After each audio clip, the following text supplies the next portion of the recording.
नमस्कार, आपने देखना शुरू कर दिया है देवेंद्र सिंह ऑफिशियल पेज। अगर मेरी पेज पर पहली बार है, इसे आप सब्सक्राइब कर लीजिए, लाइक करिए और अपने विचार का कमेंट सेक्शन में दर्ज कराइए। मित्रों, मैंने परसों कहा था आपको बिहार के शिक्षक शिक्षिकाओं को कि हम अब अपने से फेसबुक के अभियान से, अपने यूट्यूब चैनल के इस पेज से मैं अब बिहार सरकार के खिलाफ एक अभियान छेड़ा हूँ। इसमें तमाम बिहार के शिक्षक नेताओं सहित बिहार के शिक्षक शिक्षिकाओं और राज सत्ता से जुड़े लोगों से भी मैंने अपील किया था कि बिहार में जो मॉर्निंग का समय है, समय सीमा में परिवर्तन किया जाए, अन्यथा छात्र भी शिक्षक भी इस बलवेदी पर चढ़ेंगे। कल आपने देखा था कि बहुत सारे छात्र गिरते पिटते शिक्षक विद्यालय पहुंचे और वो संख्या छात्रों की बहुत शून्यता के बराबर रही और बहुत सारे मेरे शिक्षक अफरा तफरी भागने के क्रम में एक्सीडेंट हो गई। बहुत सारे क्या कहें, बहुत सारे चिंता से वजह से मौत के शिकार भी हो रहे हैं। बिहार सरकार निठल्लों की तरह, निरीह की तरह शिक्षकों को छोड़ दिया कि जो भी करना हो के पाठक ही करेंगे। जब मैंने इस आवाज को उठाया, मैं बहुत सारे जनप्रतिनिधियों और पत्रकारों से भी बात किया। इसी क्रम में मैं आफाक अहमद एमएलसी, वीरेंद्र नारायण यादव, संजय सिंह, संजय कुमार और पूर्व शिक्षा मंत्री मदन मोहन झा से भी हमने बात किया था और इन लोगों ने आश्वासन दिया था कि हम लोग निश्चित रूप से काम करेंगे। उन लोगों का भी एक टिप चैनल पर आया कि उन लोगों ने प्रयास किया, अपने स्तर से सरकार से मिलने का प्रयास किया। घरों से नहीं निकलने के लिए कहा गया दोपहर में। लेकिन आज सुबह से जब मैं स्कूलों की स्थिति देख रहा था, वहां पहुंचते शिक्षकों को देख रहा था, बच्चों को देख रहा था और लगातार शिकायतें जो आ रही थी। कहीं बच्चे भूखे पेट पहुंचे हैं, कहीं नींद की अवस्था में पहुंचे हैं, शिक्षक कहीं दुर्घटनाग्रस्त हो गए हैं, फिर स्कूल पहुंचकर ही सो गए हैं। तो ये मनमानापन और इस तरीके का फरमान कि आप चाहे जो मर्जी हो जो कर दीजिए, हंटर चला दीजिए, बच्चे को भूखे पेट कहाँ सुबह 6 बजे स्कूल पहुंचना है तो वो 5 बजे, सुबह 4 बजे नाश्ता कर ले, घर में कौन बना कर दे देगा?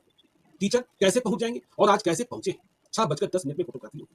ये कौन सी व्यवस्था? प्रातःकालीन कक्षाएं गर्मी के दिनों में हमने और आपने भी की है। और मुझे आश्चर्य हो रहा है कि बिहार के मुख्यमंत्री नीतीश कुमार और बिहार के शिक्षा मंत्री सुनील कुमार कहां सो गए? क्या शिक्षा विभाग में उनकी कुछ भी नहीं चलती है? वे मुख्यमंत्री सिवाय शिक्षा विभाग के हैं, वे शिक्षा मंत्री हैं, लेकिन शिक्षा विभाग के अधिकारी क्या फैसला करेंगे, क्या फैसला नहीं करेंगे, क्या संचिका उनके पास नहीं जाती है कि टाइमिंग बदल रही है? क्या उन्हें बिहार के लोगों से कोई मतलब नहीं है? मासूम बच्चों से हमने पटना के स्कूलों का ओपिनियन देखा, हमारे रिपोर्टर ही गए हुए थे बात करने, लड़कियां कर रही थी, जिनके बारे में नीतीश कुमार फख्र करते हैं कि हमने लड़कियों को स्कूल पहुंचाया, हमने पोशाक दिया, हमने साइकिल दी और जब लड़कियां शिक्षित हुई तो प्रजनन दर कम हुआ, महिलाएं समृद्ध हुई। लेकिन ये तानाशाही सुबह 6 बजे, ये क्या हो रहा है? और जिस तरीके के दृश्य आज देखने को मिले, बच्चे बेहोश हो गए स्कूलों में, शिक्षक रास्ते में दुर्घटनाग्रस्त हो गए क्योंकि वो सेकंड्स मिला गया। ये तो विचित्र वाली स्थिति है। कोई माई बाप दिख ही नहीं रहा है शिक्षा विभाग। एक व्यक्ति जो चाहे फैसला कर ले, फैसला कीजिए, स्कूलों में पढ़ाई हो, इससे अच्छी बात क्या हो सकती है? लेकिन आप जब मर्जी चाहे हंटर चला लेंगे, जब मर्जी चाहे बुला लेंगे। आप यह भी देखेंगे ना कि बच्चे कितने बजे जागते हैं, बच्चे के माता पिता कितने बजे सोते हैं। सुबह 6 बजे जब आप स्कूल पहुंचने के लिए कह रहे हैं तो बच्चे को कितने बजे जागना होगा? क्या उस समय वह नित्य क्रिया भी ठीक से संपन्न किए होंगे? क्या उनकी आदत है कि सुबह 5 बजे नाश्ता कर ले भूखे पेट? लड़कियां कर रही थी, स्कूल तो आ गई हूं, स्कूल 6 बजे खुल गया है, लेकिन क्लास में नींद आ रही है। शिक्षक सो जाएंगे तो उन्हें दंडित कर दिया जाएगा, बच्चे सो जाएंगे तो क्या किया जाएगा?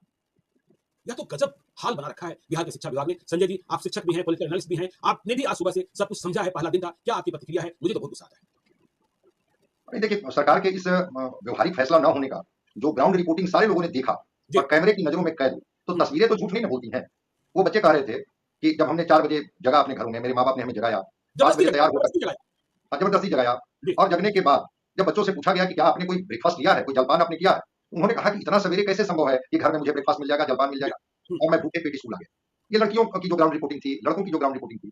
अब सोचिए कि 40 से 41 डिग्री 42 डिग्री टेम्परेचर है पटना का, कंक्रीट का जंगल बन गया है, तो पेड़ पौधे हैं नहीं, ऐसे भी हवा में नमी नहीं है और जो पछुआ हवा का प्रभाव है, खाली पेट अगर बच्चे 2 घंटे भी रहेंगे तो मुझे तो लगता है कि हीट स्ट्रोक से उनको कोई नहीं रोक सकता। हीट स्ट्रोक के वो शिकार हो हम लोगों ने अपने प्रयास जारी नहीं किया, शिक्षक लोगों ने आंदोलन में अगर साथ नहीं दिया तो कैसे होगा परिवर्तन?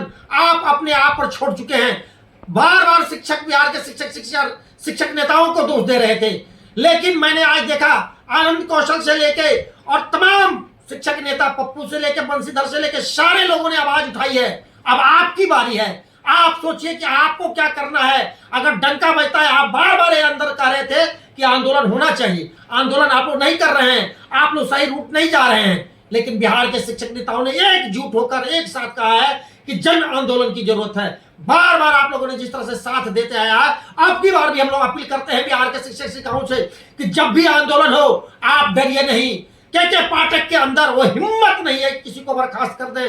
जिनको भी उन्होंने बर्खास्त किया, न्याय ने अपनी ताकत दिखाई है और ताकत के जरिए वो कोर्ट के जरिए आज विद्यालय में शिक्षक पाठन का कार्य कर रहा है और राष्ट्र गौरव के साथ बैठा हुआ है। आप तमाम लोगों से अपील है कि समय परिवर्तन अगर नहीं होगा तो लगातार आंदोलन होगा और इस आंदोलन में आपको साथ देना होगा। हम बिहार का भी एमएलसी अफाक अहमद जी से, वीरेंद्र नारायण यादव से हमने बात किया है और इन लोगों ने आश्वासन दिया है कि आज हम लोग उप मुख्यमंत्री से मिलने जा रहे हैं। उन्होंने समय दिया है, निश्चित रूप से शाम तक ये लोग मिलने का प्रयास करेंगे।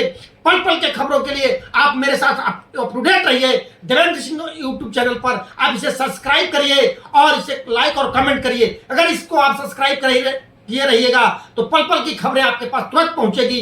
और अभी पटना में सारे छात्रों की लड़ाई लड़ने के लिए बिहार विधान परिषद के तमाम दलों के एमएलसी एक साथ खड़े हुए हैं। आप देख सकते हैं तस्वीरों में कि तमाम दलों के एमएलसी एक साथ हैं। मामला यह है कि जो शिक्षक हैं और जो छात्र हैं उनकी लड़ाई लड़ने के लिए ये तमाम लोग साथ हैं और सरकार से अपनी कई मांगों को रखने वाले हैं, जिससे कि भला शिक्षक का हो और छात्र का हो।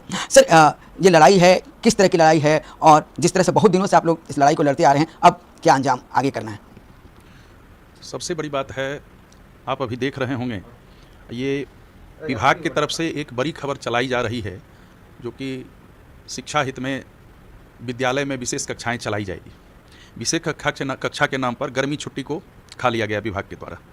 उसके बाद गर्मी छुट्टी के बाद जो ये प्रातःकालीन कक्षाएं शुरू हुई, प्रातःकालीन कक्षाएं में जो विभाग का पत्र है उस पत्र को आप स्पष्टतः देखें। मतलब मुझे लगता है जो कि पत्र निकालने के क्रम में पदाधिकारी अपना ज्ञान खो रहे हैं। वो इसलिए जो कि प्रातःकालीन कक्षा गर्मी के कारण शुरू की गई है और उस पत्र में आप देखें उस कक्षाओं को आप 12 बजे तक चलाएंगे और 1:30 तक शिक्षक बने रहेंगे। तो छात्रों के लिए जब आप कोई भी समय जो होता है, दिन जो होता है, उसको 3 भाग में बांटा जाता है। पहला पूर्वाहन, दूसरा मध्याह्न और तीसरा अपराहन। तो आप कक्षा को या शिक्षक को बैठा करके स्कूल में अपराहन तक ले जा रहे हैं। इधर लिख रहे हैं जो कि गर्मी के चलते, और छात्रों को भी आप 12 बजे मध्याह्न तक बैठा रहे हैं और उस समय क्या गर्मी रहेगी, क्या ये रहेगा, और सब जगह आप विशेष कक्षा को आधार बना रहे हैं। ऐसी स्थिति में पहले भी विद्यालय चलता था, वो 6:30 बजे से 11:30 बजे तक चलता था।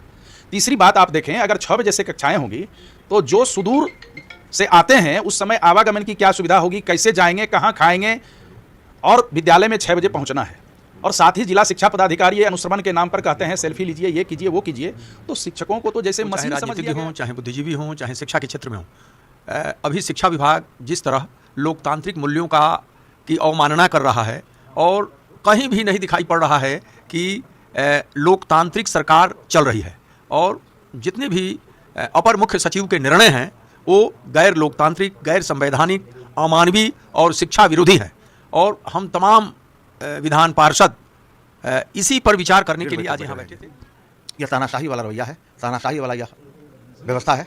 इन व्यवस्थाओं से सरकार शिक्षकों को वंचित करे, शिक्षकों के साथ हमदर्दी करे, तभी शिक्षा व्यवस्था पटरी पर आ सकता है और गुणवत्तापूर्ण शिक्षा प्रदान किया जा सकता है। जबरदस्ती शिक्षक को प्रताड़ित करके, बलिष्ठ करके, बच्चे को सजा देकर पढ़ाना कहीं भी किसी भी संविधान के अंदर ये लोकतांत्रिक नहीं। मदन मोहन झा जी हैं।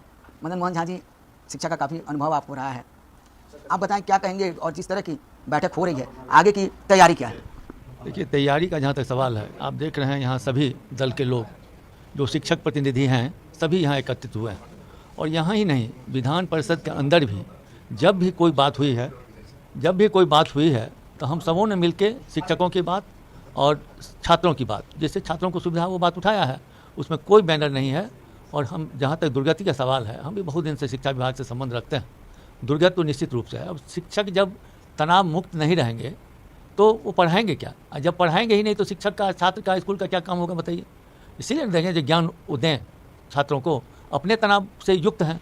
अभी हम लोग जाते हैं शहर देहात में, देखते हैं चाहे वो शिक्षक हों चाहे शिक्षिका हों, घरे घरे घूम के किसी के घर में कोई रहा है, किसी के घर में कोई रहा है, क्या पढ़ाएगा वो, बताइए। एक चीज़ बताइए, आप सरकार में किससे बात करेंगे? बिहार के मुख्यमंत्री, उप मुख्यमंत्री या राज्यपाल, किन से आप लोग बात करेंगे? कोई जगह नहीं है जहाँ की हम लोग ने गुहार नहीं लगाया है। चाहे माननीय मुख्यमंत्री जी हों, चाहे माननीय राज्यपाल महोदय हों, चाहे शिक्षा मंत्री हों, चाहे विधान परिषद हो या विधान सारे एमएलसी मुख्यमंत्री को घेरने का प्रयास कर रहे थे, लेकिन माननीय मुख्यमंत्री अस्वस्थ हैं, इसलिए लोगों ने उप मुख्यमंत्री से मिलने का प्रयास किया है। और हम लोगों ने शिक्षा मंत्री को ज्ञापन परसों में भिजवाया था, लेकिन मिलने का समय अभी नहीं मिल पाया है। अगर हम शिक्षक नेताओं को मिलता है, गोपालगंज की रहने वाले हैं, तो हम लोग भी उनसे मिलने का प्रयास करेंगे। आप तमाम शिक्षक शिक्षिकाओं से बिहार का अपील है कि आप शिक्षक नेताओं को साथ दीजिए, आप एकजुट होइए, जन आंदोलन के लिए तैयार होइए। आप दूसरों के लिए नहीं, अपने लिए लड़िए ताकि आपको न्याय मिल सके। जय हिंद, जय भारत, और देखते रहिए Devendra Singh YouTube channel, subscribe करिए। धन्यवाद।